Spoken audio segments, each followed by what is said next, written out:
That night, I just wanted to show my neighbor a photo of Nathan. It was something simple, a small joy in the midst of my silent days. Carol had left her phone with me, unlocked, while she ran to answer a call in the hallway. I hadn't intended to look at it, I swear. But suddenly, the screen lit up on its own. A name appeared, a name that froze my heart. I knew that name. Or at least, I knew the story. A person who shouldn't exist anymore, someone everyone said had been dead for years. My fingers trembled. And before I could look away, the message opened. It was at that moment that I heard my daughter's cold voice from the hallway. "It doesn't even seem like you're still alive, Mom." She laughed, as if joking. But it wasn't a joke. It was contempt. I felt the weight of those words like a slap in the face. It wasn't the first time Carol had spoken to me like that, but hearing it while that name appeared on the screen, it felt like a sign. It wasn't a coincidence. God was trying to show me something. And I knew it would change everything.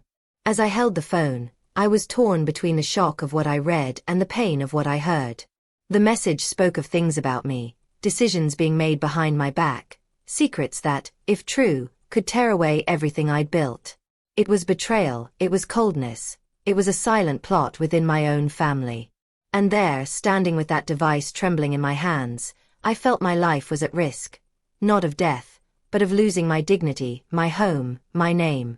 Have you ever felt invisible within your own family? Have you ever felt like you were talked about as if you were a nuisance, an old piece of furniture in the corner of the room? Well, that's how I felt. And that night, the feeling became so concrete it was almost physical. I could hear not only my daughter's voice, but something inside me saying, "Wake up, Evelyn. Open your eyes now. I know this all seems overwhelming." And it is. But I want you to stay here with me, because what I discovered next, no one ever told me. I only discovered it myself because God allowed that cell phone to be in my hand at that moment. What I heard, what I read, and what I felt that night were like puzzle pieces suddenly falling into place.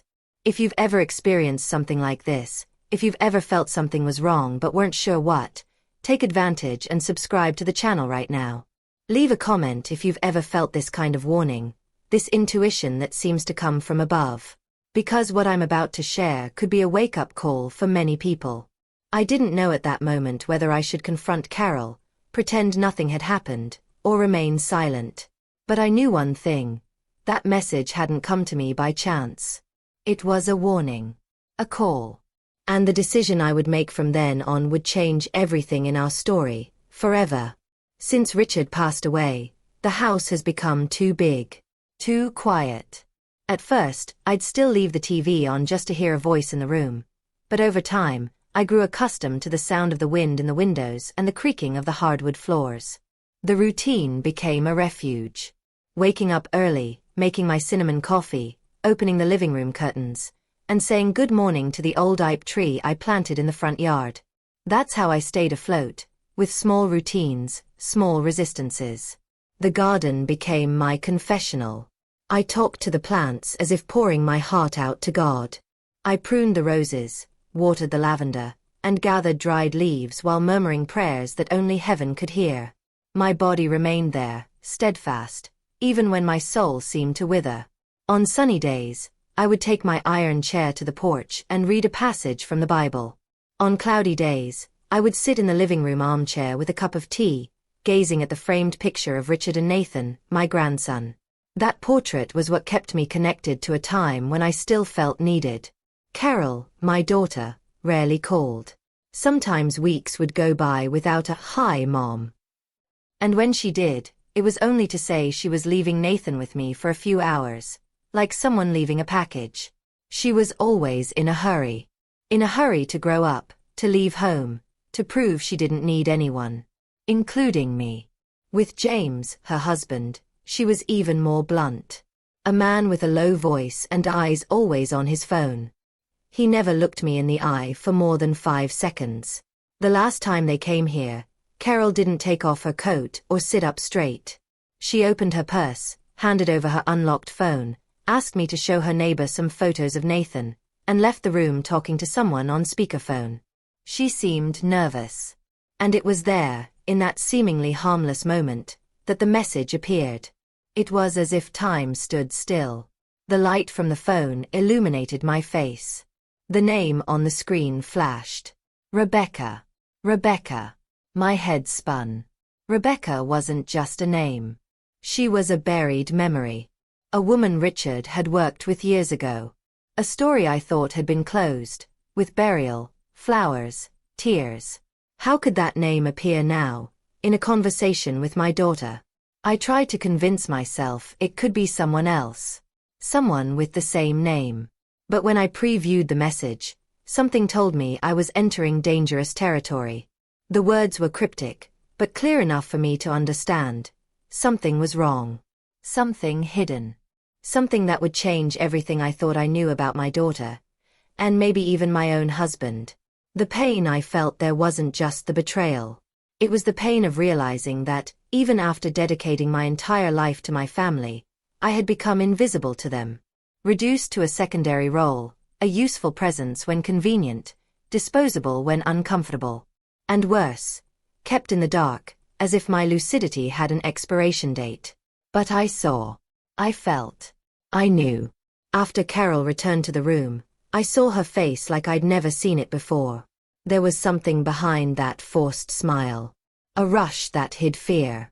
An impatience that camouflaged tension. She took back her phone like someone collecting evidence, and before leaving, she uttered that cruel, almost humorous, sentence. "It doesn't even seem like you're still alive." That pierced me like a knife. Not because of the phrase itself, but because of what it symbolized. It portrayed my lack of value in their narrative. In my daughter's mind, I was already a burden, a piece off the board. But God would still use me. I could feel it. That message didn't come to me by mistake. It was divine permission. A warning that something needed to be unraveled. That night, the house seemed even quieter. I sat in the armchair, looked at Richard's portrait, and asked softly, "What's happening to our daughter, huh?" The frame reflected the lamplight strangely. It was as if his eyes, in the photograph, were more alive than ever. It gave me goosebumps. I took a deep breath. I picked up my Bible and opened it at random. The verse read, "Your righteousness will shine like the sun at noon." I couldn't sleep. There was a new sensation hovering around the house. As if something invisible had taken up residence there, walking the hallways, breathing behind the doors. It wasn't fear. It was alert. Intuition. Like when you sense it's going to rain before the sky even darkens. I knew the message I saw wasn't the end. It was just the beginning. And the more I thought, the more old memories surfaced, like puzzle pieces that had waited decades to move. And it was there, between a cold cup of tea and a racing heart, that the decision began to take shape. She always enters without knocking, as if the house were just a place to pass through. She leaves her bag on the chair, her glasses on her forehead, and her tone of voice fills every space, even when no one asked to hear it. Carol has this way of speaking like she's giving orders, but with a smile at the corner of her mouth, as if she's doing a favor. She doesn't shout, she's not cruel out loud, but the coldness is disguised, elegant, calculated. And perhaps that hurts more than a scream. Because the absence of affection from the one we love most creates a kind of emptiness that makes no noise, but echoes inside for days. That afternoon, after she made that cruel comment, "You don't even seem alive," I remained silent. Not because I had nothing to say, but because I realized that any words that came out of my mouth would only serve to confirm what she already believes. That I'm weak, slow, outdated. The worst part of all is knowing that, somewhere along the way, I started to believe this too. Carol wasn't like this when she was little. She was sweet, sensitive, afraid of the dark, and always slept clinging to my arm. But time, trauma, choices, and perhaps the silences I've swallowed throughout my life have all shaped a woman I barely recognize.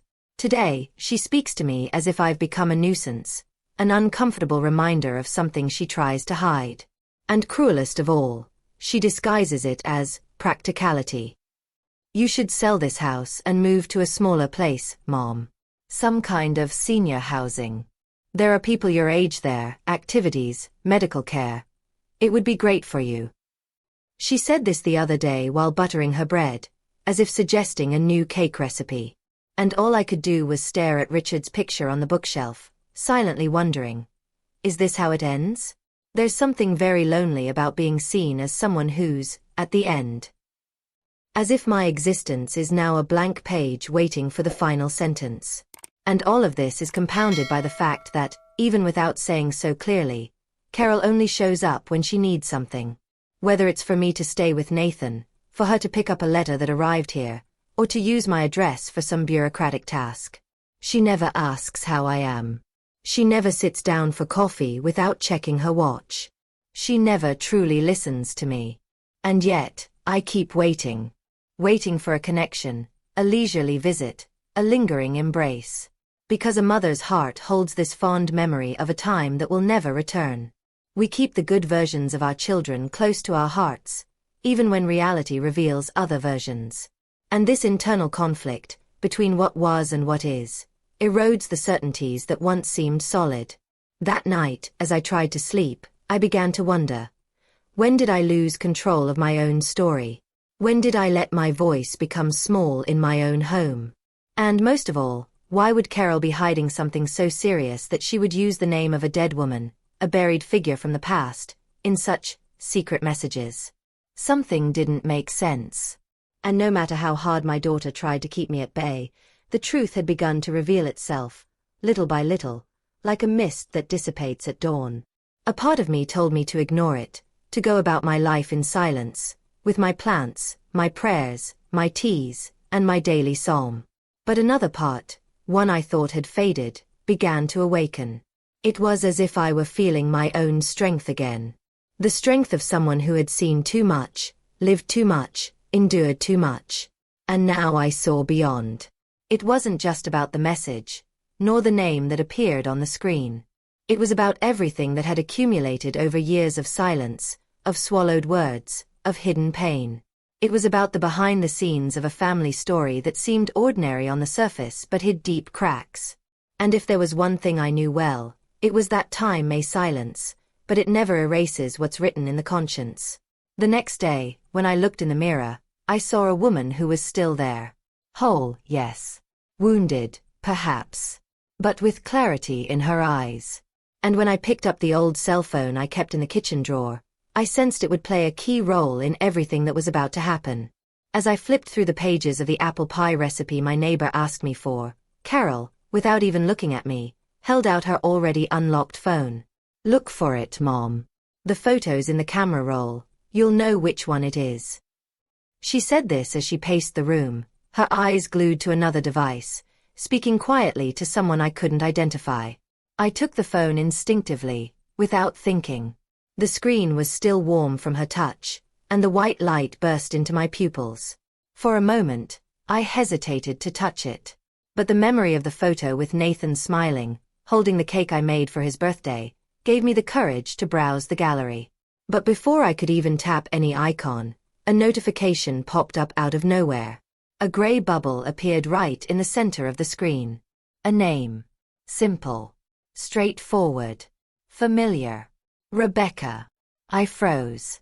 My hand was still on the screen, but I couldn't move my fingers. It was as if time had stopped just for me.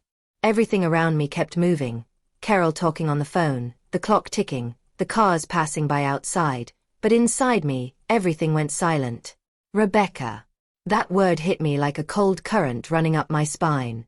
It couldn't be the same Rebecca. Not after everything. But it was an unusual name, and something about the way it appeared, urgently, as if trying to break a silence, told me that yes, it was her. Or someone who knew too much about her. At that moment, a flash of the past lit up in my mind, as vivid as a memory that never truly went away. I saw myself sitting in the hospital room, holding Richard's hand, staring into his empty eyes as the social worker explained how the death had happened. An accident. A body. Signed documents. It was all so confusing back then. I trusted him. I wanted to trust him until the end. And even with the whispers, the sidelong glances from some people close to me, even with the absurd pain I felt. I swallowed it all. I swallowed the doubt. I swallowed the fear. And I moved on. Because sometimes it's easier to accept everyone's version than to delve into the truth that no one has the courage to face. But now, years later, there was her name, pulsing on my daughter's phone screen. Like a wound that never healed and now bled again. I felt a chill run down my spine. My heart raced, but my fingers remained still. I looked around as if the world would explain something to me. But there were no answers in the lit lamp, nor in the clock on the wall, nor in the silence between Carol's words. It was as if the universe had decided to break the sequence of my days to reveal something I should no longer ignore. I tapped the notification slowly. I didn't open the conversation. Not yet. I just left the preview visible for a few seconds. Long enough to see that the message was about me. She can't suspect anything yet. Pretend everything's normal. Those words were there, dry, impersonal, dirty. And for a second, I thought I might faint. It was like seeing my name written on a court paper, signed by hands I created. I took a deep breath, turned off the screen, and returned the phone to its previous position. Carol was still talking on the phone, her back to me. I stood up slowly, as if waking from a trance. My steps to the hallway seemed to float. I entered the bathroom, closed the door, and looked at my reflection in the mirror. The image of a woman who already knew more than she wanted. A woman who could no longer pretend she hadn't seen. There was the turning point in my journey, a crossroads between continuing to live in ignorance or facing the hidden truth that was now knocking at the door. Because that message wasn't just a coincidence. It was a key. And I felt, deep down, that behind that name lay a story I'd never imagined. A hidden plot, buried beneath years of routine, lukewarm coffee with milk, and, "It's okay, Mom." But everything wasn't okay. It never was. From that moment on, everything changed. Not loudly, not dramatically, but inside me. Like a glass slowly filling to the brim and suddenly overflowing with a single drop. That night, when Carol left and silence once again filled every inch of the house, I grabbed my old notebook. The one I used to record recipes, prayers, and names I can't forget. I wrote Rebecca on the first page. Then I circled it and wrote just 2 more words. She came back. I didn't know what it meant yet, but the feeling was clear. My story, kept hidden for so many years, was about to undergo a profound transformation. And it all began with that name. It doesn't even seem like you're still alive. She said it like someone talking about the weather, or about milk that's about to turn.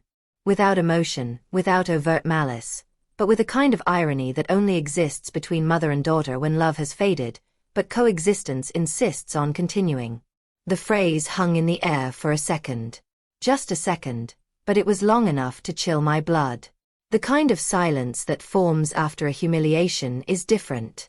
It's a dense silence, one that weighs on the shoulders, that burns on the cheeks. The one in which the whole body hears what the heart wishes it hadn't heard. My fingers tightened their grip on the phone. The screen was still blank, but warm. I slowly turned my face to her, and our eyes met. And that's when I realized, she knew. Not all of it, but part of it. She knew something had slipped out. Maybe she didn't know I'd seen the message. But the tension in the air revealed that this house now held an exposed secret, even if no one dared to speak. And then, as if the room itself responded to what was happening, the hallway light flickered. Not just a simple flicker, like a bad electrical connection. It was a quick blackout, followed by a metallic click, and a breeze that wasn't coming from any window. A sharp thud came from the back of the house, like a door slamming shut, but they were all closed. My entire body shivered. Carol immediately turned to look, trying to appear unconcerned. That circuit breaker again. I need to send someone to fix it. She said this with a toss of her hair, as if trying to push the moment back to where it wouldn't hurt. But for me, it was already too late. Something in that room had shifted. It was as if a presence had entered with the light. Invisible but real. It wasn't fear. It was something bigger. A realization. A message. And I've always believed that God sometimes answers us without words. I thought about saying something. I wanted to ask. Why is Rebecca's name coming up now? Why do you talk about me as if I'm already gone? Why this distance that cuts more than it screams? But nothing came out. I sat there, phone still in hand, feeling my heart pound so hard it seemed to echo in the room.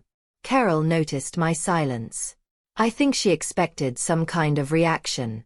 A scolding, a rant, anything that would allow her to maintain control.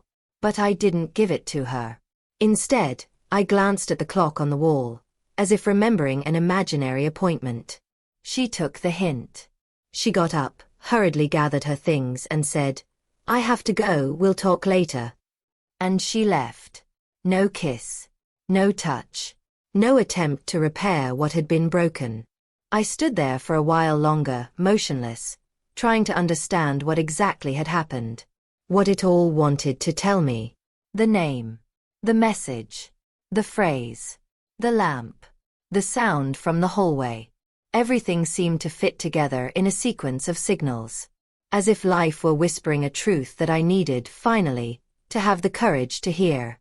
That late afternoon, the light streaming through the window seemed different. Paler. Thinner. As if time itself had slowed within those walls. The kettle whistled, but I didn't move. I let the tea cool, watching the steam slowly rise, while questions bubbled in my head. Who was Rebecca, really? What did she mean to Carol? And what did she know that I didn't? All I had at that moment was a strange certainty in my chest. A feeling that mixed intuition with a kind of calling. This wasn't just about family, resentment, or emotional distance. It was about something deeper. Something spiritual. And if I'd learned anything over all these years, it was that when the soul senses, we listen. That night, I prayed more than usual. Not with memorized words, but with an open heart, as if reaching out to the invisible and asking for clarity. I asked for wisdom. For courage. And, above all, for protection. Because I felt, as clearly as I feel the breeze on my face, that my journey was about to cross a line of no return. It wasn't just a poorly told story. It was a layered revelation. And the more I thought about it, the more I remembered small moments from the past that had previously seemed unrelated but now made sense. As if that name, Rebecca, were a key. A missing piece to unlock a chest full of hidden truths that had slumbered for years at the bottom of my story. I calmly closed the Bible, placed the notebook next to the chair, and wrote at the top of the next page, "Nothing happens by chance." That's what I felt. And from that moment on, something inside me changed. The feeling of helplessness gave way to a silent strength. It wasn't anger. It wasn't hate. It was lucidity. And I knew that if I wanted to discover the whole truth, I would have to be willing to re-examine everything. Memories, alliances, lies, and even my own version of events. Dawn arrived as everything else in my life arrives. In silence. The house was already dark. The noise of cars on the street was almost non-existent, and only the hand of the living room clock insisted on reminding me that time was still passing. But that night, something was different. I went to bed early, but sleep wouldn't come. I felt a restlessness growing in my chest, the kind that seems to have no name but takes over everything. The sensation was similar to what you get when you forget a pan on the stove. Even without the smell of burning, your heart already knows. It was as if an invisible part of the world had shifted, and my body was picking up the signal. I closed my eyes several times, turned to my side, tried to recite verses in my mind that always calmed me, but nothing worked. Until, suddenly, I opened my eyes with a start. The room was dark, but there was a faint light coming from the living room. I glanced at the digital clock on the nightstand. 3:17 a.m. I stood up slowly, my bare feet feeling the cold wooden floor, and walked toward the living room. The light I saw wasn't from a lit lamp. It was like a reflection coming from the window, a mixture of moonlight and something else I couldn't explain. And that's when I saw the Bible.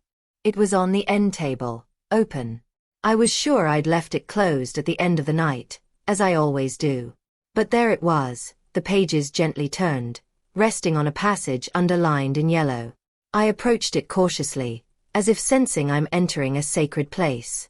And I read, "Trust in the Lord and do good. You will dwell in the land and truly be fed. Commit your way to the Lord, trust in him, and he will bring it about. He will bring forth your righteousness like the light, and your justice like the noonday." Psalm 37. My entire body shivered. It wasn't a coincidence. I knew it. That passage spoke directly to me. It was as if time itself had chosen those words for me, at that moment, in that context. Justice, like the light of midday. Truth, clear without shadows. In the same week that a name from the past reappears. In the same night that my daughter speaks to me as if I were a ghost. I sat down in the armchair without saying a word.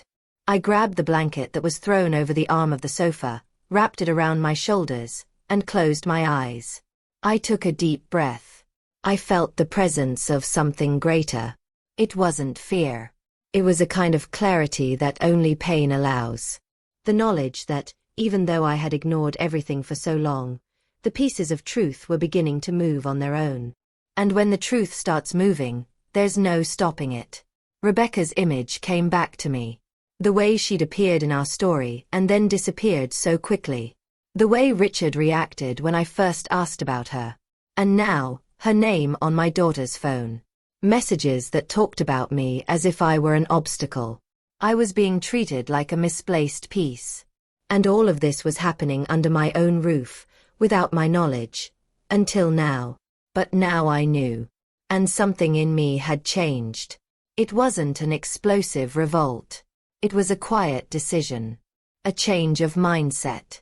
I would no longer be a supporting character in my own plot.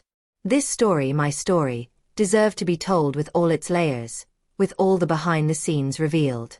And if the people around me were trying to hide something from me, it was because they knew the impact the truth would have. And they were right. Because now, more than ever, I was ready to face it.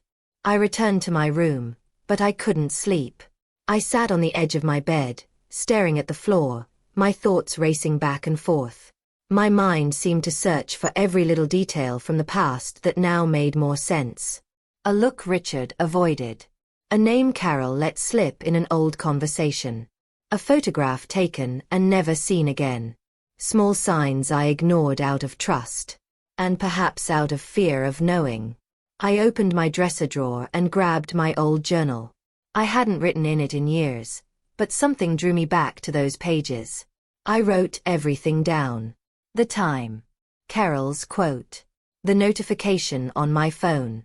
The verse. Everything. It was like recording a map, a roadmap for a journey that was just beginning. A journey of revelation. Of liberation. And there, amidst words that welled up from my soul, I understood. Life was calling me back. Not as before, submissive, silent, subdued, but as a woman with decades of experience who now sees with clear eyes. Intuition became a compass. Faith, a shield. And silence. Silence would be my greatest strategy. Because those who observe in silence see far. And I, for the first time in a long time, could see again. The next morning, I woke up earlier than usual. Not that I'd slept well. My body was tired, but my mind was restless. Even before sunrise, I was up. The house was still dark, enveloped in that thick silence that only dawn brings. I went to the kitchen, made myself coffee, and sat at the table with my notebook open. The name Rebecca was still there, circled in red, as if it were screaming at me, even without sound. Something inside me told me this was just the first thread of a thread that, if patiently pulled, would reveal much more than I imagined. I spent the rest of the morning in vigil mode. My senses were sharper than ever. Everything seemed to take on new meaning. Every word Carol used in her messages, every call she made, the moment she left the room to answer the phone. I began to remember old scenes, episodes I had dismissed as irrelevant, but which now returned like fragments of an emotional puzzle. A day she hung up the phone as soon as I entered the room. A time I saw James quickly delete messages when I approached. Even the unexplained absences began to fit together like pieces revealing the backstory of a parallel story. It was one of those days, while Carol was showering and leaving her cell phone on the kitchen table, that something pushed me to act. I can't say what it was, whether it was an intuition, an impulse, or a calling. But I got up, cup still in hand, and walked silently to the phone. It was unlocked. The screen lit up. Curiosity weighed as heavily as my conscience. But there was something there that needed to be seen. It was as if I no longer had a choice. I opened the contacts. The names were saved with codes. There was no Rebecca or James, but R7, M4, SP. Language that would only make sense to someone who already knew what to look for. I scrolled down the list slowly. When I reached the file folder, the ones no one usually opens, I found one that made me stop. It was called Voices. It was discreet, hidden among others with banal names. I clicked. Inside, there were several saved audio files. All short. I started listening to one or another, and they were everyday things. Shopping, Nathan's voice reading, snippets of video calls. But then I found a different one. The file name was a date. My late husband's birthday. With my heart racing, I turned up the volume and pressed play. The voice that emerged was Carol's. But it wasn't the Carol who speaks to me every day. It was another version. Harsh. Mocking. She was talking to James. I recognized the sound of the glass being placed on the table, the clink of the spoon in the cup. She said, "She doesn't know anything. She thinks he died clean, but she has no idea what Rebecca knew. That's why we have to keep this story where it is. If my mother opens her mouth, it complicates everything." James responds, more quietly. "Do you think she suspects?" Carol. Suspicious? She can barely understand what's going on around her. She lives in a world of her own. Just give her tea and a smile. My entire body froze. The blood seemed to rush back to my stomach. That wasn't just a mean remark. It was a cruel portrayal of how they saw me, how they treated me, how they belittled me in behind-the-scenes conversations. More than anything, it made it clear there was a hidden truth, a truth I deserved to know, but from which I was coldly excluded. Her voice continued, now more nervous. "The problem is, the name came up again. She saw it, I'm sure. But she'll forget. She always forgets." And then, the audio ends. I stood there, cell phone still in hand, listening to the silence that followed. It was as if the air had thickened, as if the whole house had listened along with me. I wasn't just suspecting anymore. Now I knew. I knew they were hiding something serious. Something related to Richard, Rebecca, and me. And what hurt most wasn't just the content of the message, but the certainty that the person I gave birth to, the person I raised with my own hands, saw me as an obstacle, and not as part of the story. I took a deep breath, saved the audio somewhere else, hidden, safe. I calmly turned off my phone. My fingers were still shaking, but my thoughts were already organized. For the first time in a long time, I felt lucid, present, strong.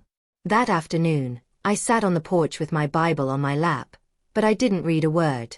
I simply watched the movement of the leaves in the yard, as if searching for some answer in the ballet of the wind. Sometimes we think the impact comes from outside, but the greatest transformations happen within, in silence, without an audience. And when I realized this, I understood that there was something much greater behind that sequence of events. As if everything had been prepared to wake me up, so that I could take control of my own journey, with courage, lucidity, and the clarity of someone no longer willing to accept less than they deserve. That night, I didn't cry. I didn't scream. I didn't even need another prayer. Everything inside me had already changed. It wasn't a loud transformation, the kind we see in movies, with speeches and slamming doors. It was a profound, silent shift that began slowly and took over my entire body with a strange sense of clarity. I looked in the mirror that morning and didn't see a frail old woman, as they might have seen. I saw someone who had survived it all. I saw a woman who learned to disguise wounds with recipes, hide hurt behind crochet, and endure humiliation with a smile that wasn't always sincere. But now, everything was different. I would no longer be used. No longer the convenient shadow of a house I'd built with my own hands. If there was a hidden truth, it would come to light, but on my terms. No confrontation, no drama, no scandal. Just strategy, clarity, presence, and justice. The next day, I got ready early. I put on my green wool coat, grabbed my worn leather bag, and went to the city registry office. I did everything calmly, without hesitation. I brought the necessary documents. My ID, the life insurance policy, the house information. I sat down in front of the attendant and requested a change of beneficiaries. I removed names. I added others. I wrote down each new piece of information with the confidence of someone who owes no one anything, and now finally realizes it. While waiting for the final print, I looked at the wall covered in frames with sayings about responsibility, trust, heritage, and family. And I realized how fragile those words are when they don't have truth behind them. Family isn't just blood. It's presence. It's loyalty. And above all, it's respect. After the registry office, I walked to the back street, where Mr. Henry, my next-door neighbor of almost 15 years, lives. A widower, discreet, and a good listener. We had a friendship built on coffee on the porch and chatting about the weather. But that day, my visit was different. I brought him an envelope. Sealed. Inside, I placed a copy of the change made at the registry office, along with a handwritten letter, in which I carefully explained everything I knew up to that point. I didn't mention names directly, but I did describe facts, feelings, and suspicions. I asked him to keep the envelope safe, to only open it or give it to someone if something happened to me. He didn't ask any questions. He simply nodded, his eyes welling up, and said, "You're doing the right thing." Sometimes, the right thing is what no one expects. I left the envelope with him and left. I returned home feeling lighter, but no less alert. The silence in the room felt different now. It wasn't the silence of resignation. It was the silence of preparation. Like the pause between a breath and a dive. I knew I could no longer wait for the truth to come to me wrapped in sweet words. I would need to seek it. Not to confront Carol or James directly, not yet, but to understand my role in this whole story. Because, for the first time, I began to realize that maybe all of this wasn't just about me. Maybe there were other people involved. Other stories left untold. Other traces left by carelessness. And if I kept watching closely, maybe I could discover more than I imagined. The kind of revelation that changes everything. The kind of revelation that dismantles masks and exposes intentions hidden behind rehearsed smiles. That night, I wrote another sentence in my notebook. After Rebecca, after nothing is by chance, came the one that struck me most strongly. Now, whoever hasn't seen me, will notice me. It was more than a promise. It was an internal decision. An affirmation of existence. Because when you spend your whole life trying not to bother, being useful, silent, bearing the burden of others without asking for anything in return, there comes a time when the body remains standing. But the soul has long since departed. And I didn't want to live like that anymore. I spent the next few days paying attention to every detail. James's comings and goings. The times Carol would receive calls and lock herself in her room. The messages that seemed hidden in codes. Everything took on new meaning. And the more I saw, the more I understood. My daughter was up to her neck in something she could no longer control. There was fear in her eyes. And guilt disguised as haste. I didn't hate her. That had never existed within me. But I also couldn't protect her from the consequences of her own choices any longer. It was time for her to look in the mirror and see who she was becoming. And that wouldn't be with a mother's lecture. It would be with actions. With strategic silence. I grabbed my old phone, the one I was the only one using, and started taking short notes.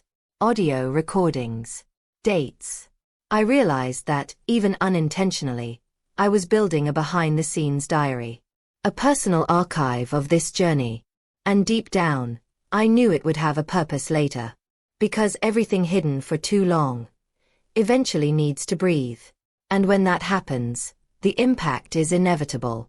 It was a warm morning, the kind where the sky seems made of cotton, with soft light streaming through the curtains and the smell of coffee still wafting through the kitchen. I was watering the plants on the balcony, as I always did, when the old phone rang, the landline one that almost never receives calls. The mere ringing sent a shiver down my spine. Something told me it wasn't just any call. It was as if time had held its breath in that instant. I answered calmly. On the other end, James's voice was trembling, almost unrecognizable. He didn't say good morning, didn't ask how I was. He just blurted out, without thinking. Evelyn, something happened. Carol. She's freaking out. Screaming, crying, saying you know everything. That the name came up again. That Rebecca's back. I was silent for a few seconds. The kind of silence that teaches. That leaves a mark. And then, without haste, without anger, without a tremor in my voice, I replied. I warned you, James. You messed with someone who wasn't alone. On the other end of the line, he choked on his words. He tried to justify, tried to ask, tried to understand. But I just listened. The truth, sometimes, has more power when it's perceived than when it's spoken. And in that moment, he realized it. The serenity of my response was, to him, louder than any scream. Carol always had a racing mind, full of plans and strategies. But you never understood that there are things you can't control. That the past, no matter how much we bury it, has a habit of resurfacing when conscience calls. And the name Rebecca was exactly that, a truth that refused to stay buried. James knew he was surrounded. And Carol, even more so. It wasn't just about me discovering what they'd hidden from me. It was about them finally having to deal with the consequences of their own choices. I hung up the phone calmly. My fingers were steady, my heart calm. I felt no hatred. No revenge. I felt justice. I felt the weight of truth finding its place after years of being swept under the rug. I didn't need to raise my voice to show I was there. My presence spoke for itself now. And perhaps that was the true power they never imagined I possessed. I walked into the living room, picked up the envelope I'd prepared days before, and placed it on the table next to the open Bible. The page was still Psalm 37. The words now shone differently for me. They were no longer just comfort. They were affirmation. He will bring forth your righteousness like the light, and your justice like the noonday. I had spent so long believing I needed to be small to fit into my family's spaces. So long believing that silence was a virtue, that tolerance was love, that endurance was my mission. But now I understood. My silence was never absence. It was a silent, observant presence, waiting for the right moment to rise up. James called me again later that day. I didn't answer. Sometimes absence speaks louder than any conversation. They needed to feel the impact of their own crisis. Carol would have to deal with the loss of control she'd always believed she possessed. And perhaps discover that the love she'd rejected so many times was the only foundation left when the ground began to crumble. That night, I sat in the backyard with a cup of chamomile tea. I looked up at the sky, the stars clearly visible, and felt a peace I hadn't felt in a long time. It wasn't the peace of someone who'd forgotten. It was the peace of someone who'd freed themselves. The sound of the crickets, the wind through the leaves, everything seemed in perfect harmony. Inside me, something had also aligned. I was no longer the woman who silently accepted everything. I was the woman who knew, who saw, who remembered. I grabbed my journal and, without rushing, wrote the next sentence that would follow the others. I didn't think much. I just let it flow. The truth doesn't need to shout to be heard. Sometimes it just waits for courage to appear. And there, between the sound of pen on paper and the echo of the words that remained, I felt the story was just beginning to unfold in its entirety. Because there are things that, once said, can never be taken back. And others that, even unsaid, explode at just the right moment, like a seed planted in the heart of time, waiting for the right climate to blossom. That morning, I sat in the same spot I always did. My old armchair by the window, with a cup of warm tea in my hands and the Bible resting on my lap. Sunlight filtered through the embroidered curtains and traced soft patterns on the living room floor. It was as if time itself had slowed down just so I could breathe more deeply after all this. There, amidst the silence of the house and the warmth of the light, I understood what had so often taken me decades to accept. Not everything that breaks needs to be put back together, and not every wound needs to be hidden. Some scars need to remain visible, not as victimhood, but as a map. A map of a journey lived, of decisions made in secret, of revelations that changed everything. Because, no matter how much they try to erase someone's story, it still pulses within those who lived it. And now, it pulsed stronger than ever within me. James didn't call again. And Carol? Well, Carol came. But not with her usual arrogance.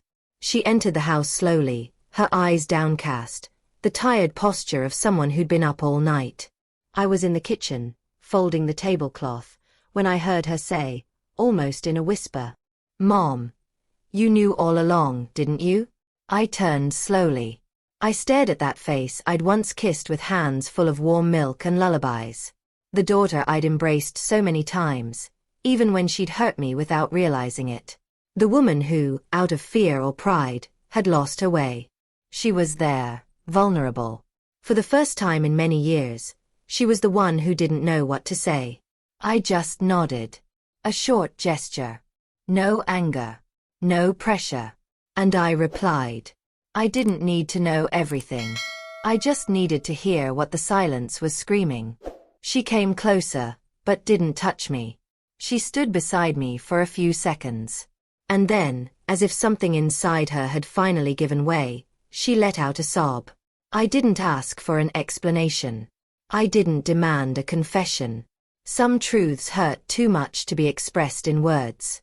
They only show themselves in the tone of voice, the trembling of fingers, the way someone finally looks at you without condescension. The conversation was brief. There were no apologies. But there was presence. And sometimes, that alone is enough.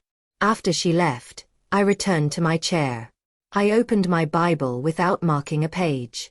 The pages fell open on their own to the book of Proverbs, and there was the underline. A man's heart plans his way, but the Lord directs his steps. I closed my eyes for a few seconds. I took a deep breath. And then I understood, even more clearly, the purpose of this entire journey. It wasn't about revenge, nor about making up for lost time. It was about discernment, about spiritual maturity, about protecting what remained of me with the dignity I deserved. I didn't harbor hatred, but I protected myself. Because loving isn't about letting yourself be destroyed. Loving is also recognizing when it's necessary to set limits, even when those limits hurt. I would never have discovered it all if I hadn't listened to the voice that echoed within me. That subtle but firm voice that whispers in the darkest moments. Trust. Go. I'm with you. It wasn't a twist like in the movies. It was a process. A sequence of signs. A call to truth. To courage. To lucidity. And that is why today, holding this Bible in my hands, I repeat it out loud. Not so that others may hear, but so that my soul will never forget. He who has eyes sees. He who has ears hears. And he who has faith knows when God is showing him something. This was the most profound lesson of this whole story. You don't have to understand everything immediately. You don't need to control every piece on the board. Just be awake, connected, attentive. Because God doesn't just speak with words. He speaks with silences, with flashes, with discomfort. And when you feel the snap, that chill in your back, that flickering light bulb in the middle of the room, that feeling that invades for no apparent reason, it's him. It's the whisper that saves you from falling into the hole they've created for you. Now, when I look in the mirror, I see much more than wrinkles or the weight of time. I see a woman who has come to her senses, who rose quietly, but with purpose, who refused to be erased, and who transformed pain into discernment, sadness into protection, and abandonment into faith. Because the greatest strength anyone can have isn't screaming. It's not needing to. It's choosing the right silence, the right time, and trusting that what's hidden, sooner or later, comes to light. And the light, my dear, nobody can turn that off. If you've made it this far, thank you for listening to me until the end. Telling this story was like opening an old trunk, full of memories, hidden pain, and also revelations that can be useful to many people. Because, deep down, everyone knows an Evelyn. Someone who was silenced for years, but who carries a wisdom that the world has been forgetting to hear. If this story touched you, please share it. Sometimes, a grandmother's silence hides the strength of a legion. Take advantage and subscribe to the channel. Here, each video is made with the heart, for those who feel there's something more behind what meets the eye. And if you felt this message truly spoke to you, write here in the comments, "This message was for me." It'll be good to know I'm not alone in this conversation. Oh, and if this connection resonated with you, leave a like. It shows that it's worth continuing to tell these stories with soul, with faith, with truth. There's a video here that complements this topic. Click and continue with me there. I'll be waiting for you.